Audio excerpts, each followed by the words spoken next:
देखियो UGC net जे छै अहाँ का सबसे पहले यूजीसी नेट के अर्थ भेले अहाँ के यूनिवर्सिटी ग्रांट कमीशन होइ छै और एही ई जे छै से विश्वविद्यालय जते होइ छै ने, जते विश्वविद्यालय होइ छै ओतऽ अहाँ सब प्रोफेसर के लेल बुझलहुँ, प्रोफेसर के लेल ई अहाँ के एग्जाम कंडक्ट करायल जाइ छै।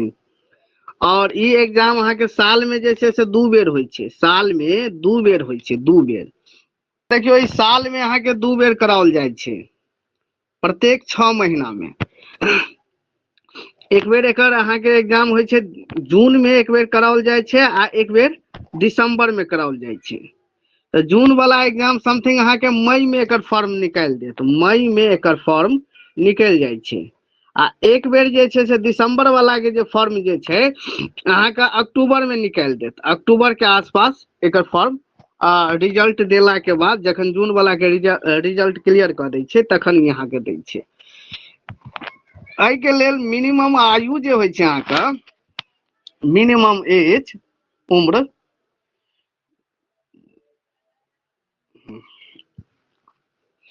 21 वर्ष होइ छै, मिनिमम उम्र 21 वर्ष होइ छै। और मैक्सिमम जे छै अहाँ का, मैक्सिमम अहाँ का जेआरएफ के देखल जाए, जेआरएफ, जेआरएफ के अर्थ भेल जूनियर रिसर्च फेलोशिप। आ ओहि के बाद अहाँ के जे छै से एकटा एसआरएफ होइ छै, तो ओ हम बताएब बाद में, हम बतबै छी। एसआरएफ का मतलब है senior JRF, senior research fellowship होइ छै। एसआरएफ का मतलब, एसआरएफ का मतलब, एसआरएफ का मतलब अर्थात हम दोनों के कंडीशन बतबै छी। पहले तो ई उम्र देख लियो, उम्र 21 वर्ष होइ छै, 21 वर्ष अहाँ के उम्र भ गेल अछि तो अहाँ एहि के लेल एलिजिबिलिटी छियै, एलिजिबल छियै। और जो ओइमें जेआरएफ, जेआरएफ का मतलब होइ है जूनियर रिसर्च फेलोशिप। एमे 2टा पेपर होइ छै, पेपर एमे 2टा होइ छै और रिजल्ट एमे 2टा देल जाइ छै, रिजल्टो 2टा देल जाइ छै। तो पहला रिजल्ट अहाँ के होइ छै नेट के लेल, नेशनल एलिजिबिलिटी टेस्ट एकरा कहल जाइ छै, नेशनल एलिजिबिलिटी टेस्ट कहल जाइ छै। आ दोसर होइ छै अहाँ का जेआरएफ, जकरा जूनियर, अच्छा नेट के मतलब हुआ नेशनल एलिजिबिलिटी टेस्ट भेल। और ई जिनका ई सर्टिफिकेट निकले छै, मतलब एई में जिनका रिजल्ट होइ छै, मोबाइल क्लास समय में जखन मालूम छै विद्यार्थी सबके की क्लास थी, तब देखियो सबसे पहले एमे 2टा रिजल्ट दै छै, एकटा नेट के रिजल्ट देत आ एकटा जेआरएफ के रिजल्ट देत, जेआरएफ के रिजल्ट देत। नेट के रिजल्ट हुनके भेटै छनि, सॉरी जेआरएफ के रिजल्ट हुनके भेटै छनि जिनका सबसे मतलब हायर मतलब जे छै से नंबर रहे छै, उच्चतम नंबर रहे छै, हुनके अहाँ के जेआरएफ भेटै छै। आ नेट ओहो में लिमिट छै, जेआरएफ के उम्र जे छै से लिमिट छै। जिनकर उम्र याद रखब, जिनकर उम्र 30 वर्ष भ गेलै, जनरल में 30 वर्ष जिनका उम्र भ गेलनि हुनका 30 वर्ष के बाद वो जेआरएफ के लेल एलिजिबिलिटी नहीं छै। और नेट के लेल 21 वर्ष मिनिमम, 21 वर्ष, 21 वर्ष के बाद जतेक उम्र छै उनकर 50 वर्ष किया ने भ रहल छै उम्र, वो 50 वर्ष तक, 55 वर्ष किया ने भ रहल छै, वो 55 वर्ष तक जे छै से भरि सकै छथि, मतलब अनलिमिटेड छै। यदि अहाँ के 65 वर्ष प्रोफेसर के अहाँ के जॉब के जे छै से अहाँ के अवधि जे छै से 65 वर्ष होइ छै, लेकिन अहाँ 65 में यदि 62 वर्ष भ रहल है तखनो अहाँ भरि सकै छी। दोसर गप, एमे एज रिलेशन हम बता दै छी, एज रिलेशन की छै। सबसे पहले जे 30 साल जिनकर उम्र भ गेल हुनका मात्र नेट निकलत, एनईटी नेट ओनली प्रोफेसर के लेल। असिस्टेंट प्रोफेसर के लेल अहाँ जे छै से पात्रता योग्यता अहाँ भ गेलिए। और कोनो भी यूनिवर्सिटी में जखन प्रोफेसर के वैकेंसी निकलै छै तो अहाँ ओतऽ अप्लाई क सकै छी। पीएचडी के प्राथमिकता अहाँ के हटा देल गेल छै, प्राथमिकता अहाँ के नेट के दऽ देने छै। पीएचडी मतलब जे छै से नेट के प्राथमिकता दऽ देल गेल छै। पीएचडी से अहाँ के कोनो पीएचडी के संग संग नेटो मांगि रहल छै। यदि पीएचडी अहाँ कऽ रहल छियै तऽ ओहि के संग संग अहाँ के नेटो मांगि रहल छै, एखुनका रूलक नियम के अनुसार हम कहि रहल छी। आ ओहि के बाद देखियो एज रिलेशन पहिने हम बता दै छी, ओहि के बाद हम किछु गप करब। एज रिलेशन देखियो 30 बरख तऽ सबके लेल भऽ गेल, आ एही में जे 5 बरख के जे छै से एज रिलेशन देल गेल छै। जे आरक्षित वर्ग लोकनि छथि हुनका 5 बरख प्लस 35 बरख मानि लिअ। जेना एससी भऽ गेलै, एसटी भऽ गेलै, ओहि के बाद ओबीसी अहाँ के फीमेल भऽ गेलै। ओबीसी फीमेल के शायद हमरा लगे 3 बरख छै, ओ हम कनी कंफर्म भऽ जाइ छी। और ओहि के बाद जते भी आरक्षित वर्ग भऽ गेलै, पीडब्ल्यूडी जते भी भऽ गेलै, हुनका जे छै से 5 बरख के जे छै एज रिलेशनशिप देल गेल छै। अब हम आबि जाइ छी एकर कट ऑफ पर। कट ऑफ पर चर्चा कऽ लै छी किछु। देखियौ एहि में अहाँके सबसे पहले तो हम पेपर कऽ लै छी। पेपर 1 आ पेपर 2। पेपर 1 अहाँ के जनरल भऽ गेल, आ पेपर 2 अहाँ के अपन विषय भऽ गेल। यानी अपन विषय कोनो भी विषय, चाहे ओ हिंदी होय, मैथिली होय, इंग्लिश होय, जियोग्राफी होय, कोनो विषय जे अहाँ के मेन पेपर जाहिसँ अहाँ पीजी केने छियै, एमए केने छियै, एकर न्यूनतम योग्यता अहाँ के भऽ जाइ छै पीजी। पीजी चाहे अहाँ के पास आउट होय आ चाहे अहाँ अपियरिंग में होय। और पीजी एमे न्यूनतम योग्यता अहाँ के पीजी अपियरिंग होय आ चाहे पास आउट होय, कम से कम। अपियरिंग चाहे अहाँ फर्स्ट सेमेस्टर में छी चाहे सेकंड सेमेस्टर में छी, ओइसे कोनो मतलब नहीं छै। अहाँ फॉर्म भरि सकै छी, ओतऽ ऑप्शन देने रहै छै अपियरिंग के। अपियरिंग कऽ के अहाँ फॉर्म भरि सकै छी। ओहि के बाद एकटा गप और बुझ लिया, अहाँ बीए में किया नहीं छी, थर्ड पार्ट में किया नहीं छी, अहाँ फॉर्म भरि सकै छी। लेकिन ओकर एकटा रूल छै, नियम छै कि जाय दिन अहाँ के सर्टिफिकेट इशू करत, जाय दिन अहाँ मान लिया बाय द वे अहाँ पास भऽ गेलियै, आ जाय दिन अहाँ के सर्टिफिकेट इशू करत, ओहि दिन से जे छै 2 बरख के अंदर 2 बरख के अंदर अहाँ जे छै पीजी कऽ लियौ। कोनो भी यूनिवर्सिटी से अहाँ जे छै पीजी कऽ लियौ, आ 2 बरख के बाद जे अहाँ के पीजी कंप्लीट हैत तऽ इनवैलिड भऽ जायत। अहाँ ई सर्टिफिकेट इनवैलिड भऽ जायत। मान लिया क्यों विद्यार्थी सेकंड सेमेस्टर में छै, सेकंड सेमेस्टर में छै, आ सेकंड सेमेस्टर में भेला के बाद जे छै पीजी कह रहल छलो अपियरिंग, और 2 बरख के अंदर जे छै से कम पीजी कंप्लीट भऽ जेबाक चाही 2 बरख के अंदर। मान लिया क्यों विद्यार्थी सेकंड सेमेस्टर में छै, तो सेकंड सेमेस्टर ते समथिंग 1 बरख हुनकर बीत गेलनि, आ 1 बरख में जे छै से हुनकर 2टा सेमेस्टर जे भऽ जाइ छनि, तऽ ओहि में हुनका मतलब वैलिड रहते, ओ सर्टिफिकेट अहाँ के वैलिड रहते। अब रह गेल जेआरएफ के गप। तो जेआरएफ जिनकर निकलि गेलनि, तो 3 बरख के अंदर जे छै जे अहाँ कोनो भी यूनिवर्सिटी में पीएचडी में अहाँ एडमिशन अहाँ के लेबऽ पड़त। पीएचडी में एडमिशन नहीं लेबै तखन अहाँ के पाई नहीं भेटत। ई नहीं कि आब हमरा जेआरएफ मतलब जे छै जेआरएफ वाला सर्टिफिकेट भेट गेल तऽ हमरा जे छै से अकाउंट में पाई आबऽ लगतै। जी नहीं, ये अहाँ के रिसर्च करे के लेल पाई दै छै। जे सरकार अहाँ के रिसर्च करे के लेल पाई दै छै कि अहाँ रिसर्च करियो, ओहि संबंध के विशेषज्ञ बनियो, ओहि विषय के विशेषज्ञ बनियो, और अहाँ रिसर्च करो। अहाँ घर परिवार के लेल टेंशन नहीं करू, ओहि के लेल हम अहाँ के पाई दऽ रहल छी। अहाँ फ्री माइंड कऽ कऽ फुल टाइम कऽ कऽ अहाँ रिसर्च करियो, ताई के लेल अहाँ के पाई दै छै। दोसर आब हम कनी कट ऑफ पर गप कऽ ली। तऽ एक मिनट, पेपर 1 अहाँ के भऽ गेल जनरल पेपर, और पेपर 2 भऽ गेल अहाँ के अपन विषय। ठीक छै, अपन विषय। तब देखियो पेपर 1 में अहाँ के 50टा क्वेश्चन पूछे छे आ पेपर 2 में 100 क्वेश्चन पूछे छे। दोनों मिला के कतेक भेलै 150 क्वेश्चन भेलै। 150 क्वेश्चन, प्रत्येक क्वेश्चन 2 नंबर के रहे छे, यानी अहाँ के 300 नंबर भ गेल। 300 नंबर दोनों मिला के अहाँ के 300 नंबर भ गेल। आ 300 में जैसे से 300 नंबर, हाँ 300 नंबर भेल। आ 300 जे छै एमे नेगेटिव मार्क नहीं रहे छे, नेगेटिव मार्क नहीं रहे छे। 300 में कम से कम अहाँ का कम से कम 35% आरक्षित वर्ग जते गोटे छी 35% लाबऽ पड़त। आ विदाउट आरक्षित वर्ग जे छी ओ उनका 40% लाबऽ पड़त। तो 35% अहाँ के 300 के कते हेते 105।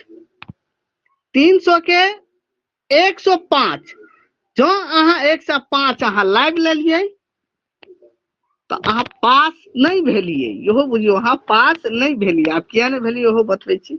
मिनिमम लेकिन अहाँ के लाबऽ पड़त 105 नंबर।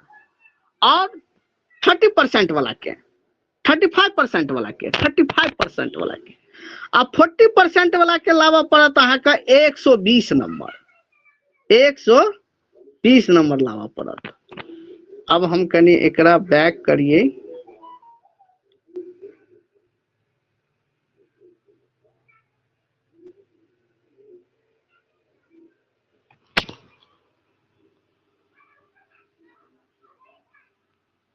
हेटे नहीं रहल छै।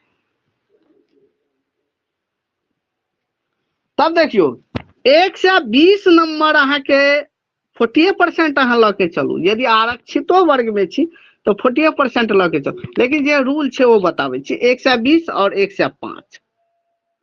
अब ऐसे नीचा जे अहाँ के नंबर आयल तो अहाँ विनिंग जोन से बाहर भ गेलिए।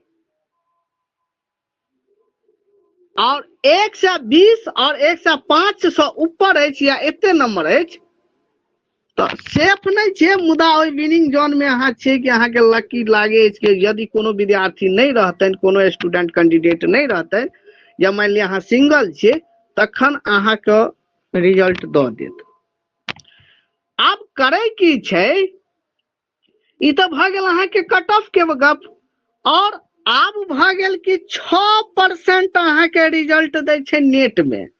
6% अहाँ के रिजल्ट देत नेट में। आ ओइ के बाद अहाँ का 6% रिजल्ट नेट में दे छे। ओइ के बाद अहाँ के भ गेल 1% रिजल्ट दे छे अहाँ के जेआरएफ में। जेआरएफ में 1% रिजल्ट जेआरएफ में दे छे। अब ये परसेंटेज केना निकलते? अब देखियो मान लिया 100 अहाँ का स्टूडेंट छे, 100 स्टूडेंट छे समथिंग। तो मोटा मोटी 100 स्टूडेंट में ई मान लिया कि 100 स्टूडेंट मान लिया कोनो सब्जेक्ट में अहाँ के कैटेगरी में बैसल 100 स्टूडेंट में जे छे से 10टा स्टूडेंट जे छे जे 120 नंबर से कम मिलले तो वो तखने आउट भ जेते। आई ग्रुप में से वो तखने आउट भ जेते। ओकर कोनो काउंटिंग में कोनो चांस नहीं राखू। और अब बचले कते 90टा स्टूडेंट बचले। अब 90टा के अहाँ सब 6% निकालू तो 6% निकाले के प्रयास करियो तो अहाँ सब बताओ तो निकाल के 90टा के 6% कते हेते? मोटा मोटी यहाँ के जे छे से है ना यहाँ के कट गेले। मोटा मोटी यहाँ के 5.5 के आसपास मान लिया 5टा हम माने छे। 5 पॉइंट कुछ होय छे, यहाँ के 4 होय छे तो 5टा हम माने छे। 6% हम 5टा लके चले छे तो 5टा विद्यार्थी के यहाँ के दिल के या जेआरएफ दिलके। जेआरएफ दिलके बुझलो। सॉरी धोखा भ गेल, नेट दिलके। धोखा भ गेल, नेट दिलके। नेट के सर्टिफिकेट प्रोवाइड केलके। आ ओही में से जे जिनकर हायर नंबर हेतै अधिकतम नंबर हेतै ओकरा 1% स्टूडेंट के JRF देते। तो मोटा मोटी 5टा के 1% अहाँ सब निकाल लियो तो मोटा मोटी हमरा लग रहा है जे 1 या 2टा के भ सकै छै जे ओ JRF देते, वही में से जे अधिकतम नंबर हेतै बाद में की सब छटा जेतै। तो आई के लेल अहाँ सबके जे छै से आ एक बार प्रोफेसर अथी JRF अहाँ सबके निकल गेल या हाँ ओई के बाद एकटा और फेलोशिप छै, ओकरा अलग अलग फेलोशिप के नाम से जानल जाय छै। OBC SC ST ये अहाँ के फेलोशिप के अलग अलग कैटेगरी के नाम से जानल जाय छै, बुझलौं। जिनका मान लिया किछो 1 पॉइंट से जना मान लिया किनको JRF मान लिया 82 पर गेले आ कोनो बच्चा जे छै से 81 पर ओकरा जे छै से ओकरा नहीं भेटले, 81% पर नहीं भेटले आ ओ मान लिया OBC के कोनो बच्चा छै अहाँ के 82% पर हुनका जे छै से JRF के कट ऑफ गेले आ हुनका 81% आबि रहल छै। तो आब ओ की करते, JRF तो नहीं भेटते लेकिन हुनका एकटा OBC में मान लिया छै तो हुनका OBC वाला एकटा फेलोशिप भेटे छै, लगभग में JRF के बराबर होय छै, मतलब 2-400 रुपया के फर्क होय छै, बाद बाकी हुनको भेटे छै। तो याद रखब। और JRF के अर्थ भेलै ओई में अहाँ के JRF के जे सर्टिफिकेट भेटत आगू जाके अहाँ के बढ़िया काज करे छै, ओई में 2 नंबर सेहो भेटे छै अहाँ के जखन अहाँ के प्रोफेसर या कोनो या PhD अहाँ जखन करबै तो ओई में अहाँ के ओकर नंबर सेहो जुड़े छै। नेट के लेल 5 नंबर, नेट के लेल 5 नंबर आ JRF के लेल 2 नंबर भेटे छै, बुझलौं।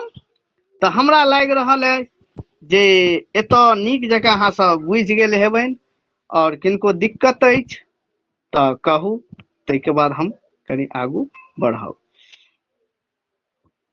300 नंबर जे होइत अछि जाहिमे आराम से आंख बंद करके अहाँ सब लगाओ, एकोटा क्वेश्चन छोड़े के जरूरत नहीं छै। और कहू तो किनको दिक्कत अछि, किनको किछ अखन पूछबाक अछि। फर्स्ट पेपर जे अहाँ के रहत ओहो में अहाँ के हम किछ हेल्प करब, फर्स्ट पेपर जे रहत ओहो में हेल्प करब आ सेकंड पेपर तो त हमर पेपर अछि आ फर्स्ट पेपर में किछ किछ यूनिट पर हम सेहो अहाँ का हेल्प करब। मैथिली साहित्यक इतिहास, मैथिली साहित्यक इतिहास अहाँ के भ गेल 10टा यूनिट भ गेल। तो कनी हम एहि में शॉर्टकट लगे चले छी, बाद में एक बार हम पुनः विस्तृत करब। मैथिली साहित्य के इतिहास में जे भ गेल अहाँ का आदिकाल सामग्री सब भ गेल, ओ सब हमरा पढ़ेबा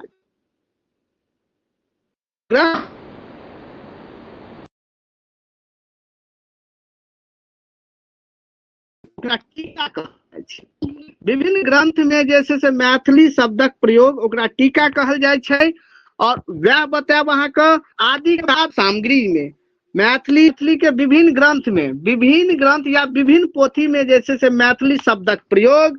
अब तो मैथिली साहित्य में जैसे से आदिकाल सामग्री भ गेल, आदिकाल सामग्री में भ गेल अहाँ के जना मान लियो पहिने अहाँ के मैथिली साहित्य के विकास नहीं रहे तो सबसे पहिने अहाँ के शब्द के विकास भेले। शब्द के विकास में अलग अलग पोथी में जैसे से अलग अलग शब्द के प्रयोग भेल रहे, ओकरा बाद में रिसर्च क के ताकल गेले कि ओ ई तो मैथिली के शब्द छै। आ जना मान लिया अहाँ सब व्याकरण में कोनो चीज लिखे छियै, कोनो चीज अहाँ लिखे छियै जना संज्ञा लिखे छियै, सर्वनाम लिखे छियै तो ओई में अहाँ की करे छियै बगल में नाउन लिख दै छियै, जना संज्ञा वाला लिखे छियै तो नाउन लिख दै छियै, नाउन लिख दै छियै ना। तो तहिना मान लिया ई अहाँ की केलिए रोमन शब्द के प्रयोग कर लेलिए, रोमन शब्द के प्रयोग कर लेलिए तो ई त रोमन भाषा के शब्द छै ना। तहिना जे किछ किछ पोथी सब जे रहे जे आन भाषा भाषी के जे साहित्य पहिने से विकास रहे ओई में जे छै मैथिली शब्द के प्रयोग केने रहे, तकरा टीका नाम से जानल जाय छै। ओई के बाद आदिकाल सामग्री अहाँ के 7टा भ गेल, याद रखब 5 2 7टा, बुझ गेलौ। जेमे मैं गेल अहाँ मैथिली शब्दक प्रयोग टीका। ओई के बाद अहाँ के भ गेल बोधगान, बोधगान दोहा कोश, ओई के बोधगान दोहा कोश लोक साहित्य भ गेल, लोक साहित्य और डकार नव, नहीं डकार नाम नहीं, डाक वचन भ गेल, धूर्त समागम भ गेल, धूर्त समागम अहाँ के नाटक भ जाय छै।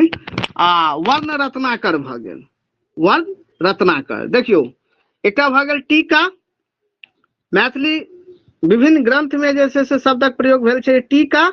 एकटा भ गेल अहाँ के जे छै से बोधगान, बोधगान, बोधगान भ गेल। और दोहा कोश ओकरे कहल जाइ छै, बोधगान दोहा कोश। सिद्ध साहित्य, सिद्ध साहित्य, सिद्ध साहित्य कहै छै, सिद्ध साहित्य, सिद्ध साहित्य भ गेल। एकटा भ गेल अहाँ के लोक साहित्य, धूर्त समागम, वर्ण रत्नाकर, वर्ण रत्नाकर। आ एकटा भ गेल अहाँ के डका आ वर्ण रत्नाकर और धूर्त समागम आ लोक साहित्य भ गेल, लोक साहित्य। एकटा हमरा कोनो छूट रहल डाक वचन, हाँ डाक वचन, सातटा पुरि गेल, डाक वचन पुरि गेल ना, सातटा पुरि गेल, बुझ गेलौं। तब देखियो तो यह पर चर्चा करे के छै। आदिकाल, मध्यकाल, आधुनिक काल, काल विभाजन पढ़े के छै। और आदिकाल, मध्यकाल, आधुनिक काल के जैसे जते कवि लोकनि छथि हुनकर विविध विधा के बारे में पढ़बाक छै, विभिन्न विधा के बारे में पढ़बाक छै। और ओकर जैसे से विधा और आदिकाल, मध्यकाल, आधुनिक काल के विधा के बारे में पढ़बाक छै। कृति, कृति, कृति के बारे में पढ़बाक छै, हुनकर जीवनी के बारे में पढ़बाक छै। जेना मध्यकाल के नाटक काल कहल जाय छै, आधुनिक काल के गद्य काल कहल जाय छै। और आदि काल जे छै से ई त विकासक काल भ जाय छै, अहाँ के विकासक काल भ जाय छै। हालांकि एमे तो कोनो एकटा वर्ण रत्नाकर अहाँ के धूर्त समागम भ जाय छै, वर्ण रत्नाकर, रत्नाकर भ जाय छै। आ धूर्त समागम, धूर्त समागम भ जाय छै।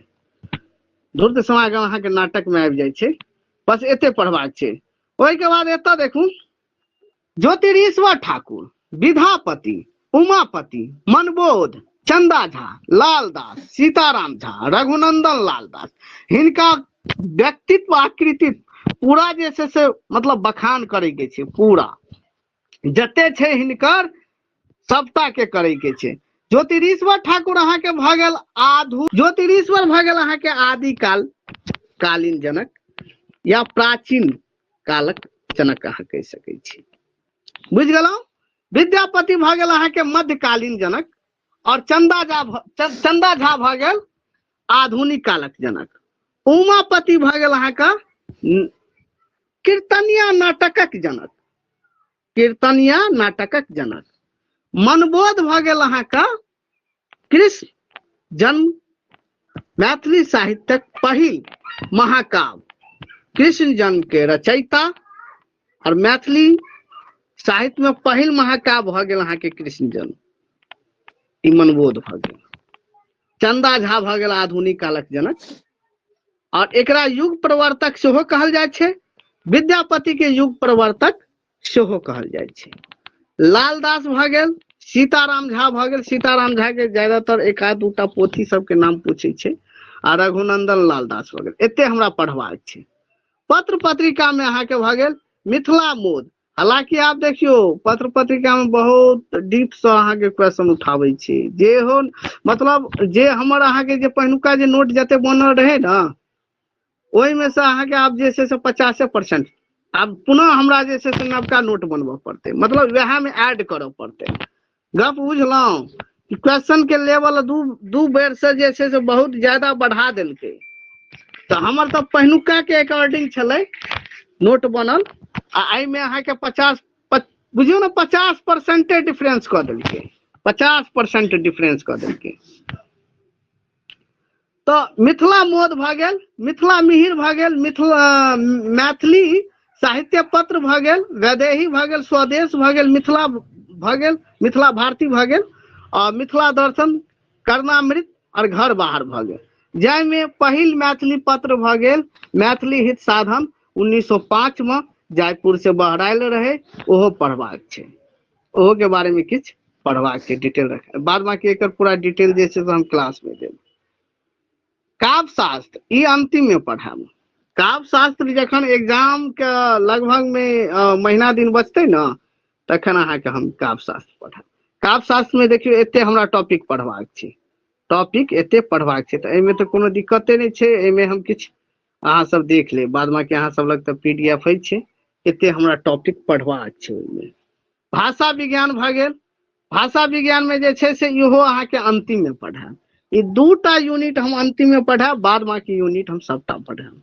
2टा यूनिट के हम अंतिम में लऽ जेबै, चूँकि एहि दुआरे लऽ जेबै कि ई क्वेश्चन से कोनो खास क्वेश्चन जे कहबै ना, कि कोनो खास उठबै नहीं छै एहि दुनू से, लेकिन विस्तृत से पढ़ै के लेल हम एकरा अंतिम में रखबै। की पता तो पूछे लिया बढ़िया बढ़िया बीच बीच सब, मतलब हार्ड क्वेश्चन सब पूछ लिया।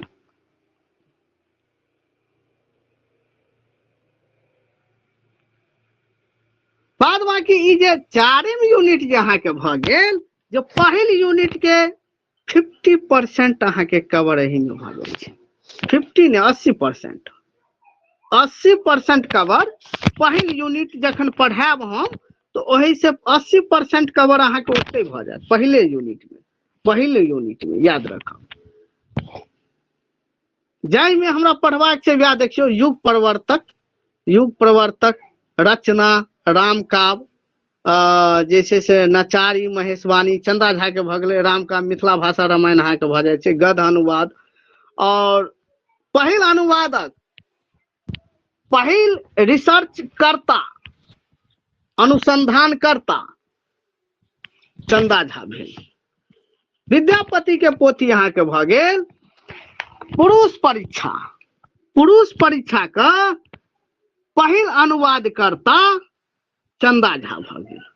चंदा झा, हिनकर भाषा शैली जे होइ छै ओ सब पढ़बाक छै चंदा झा। तऽ कहलहुँ तऽ 80% अहाँके कवर फर्स्ट यूनिट में भऽ जाए। फर्स्ट यूनिट कनि लंबा चलत, 80% अहाँके एते भऽ जाए। महाकाव्य आ खंड काव्य, आब देखियो करे की छै जानै छियै, आप फलना में भेल तना कह के आप क्वेश्चन पूछे छियै, बाप रे बाप।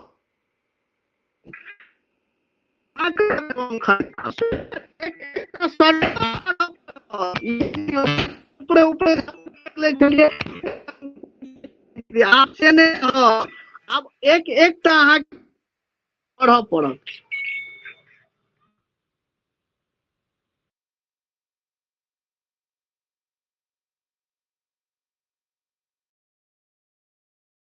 क्लास लेलहुँ लगभग में 60टा फोन।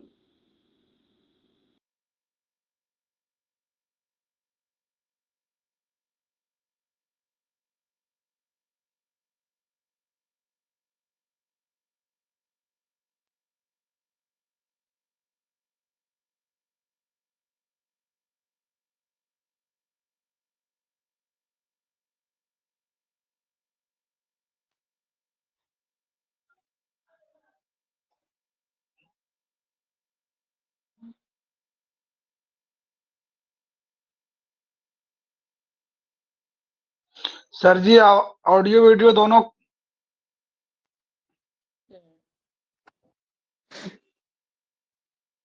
हेलो सर जी, ऑडियो वीडियो क्लियर नहीं है सर।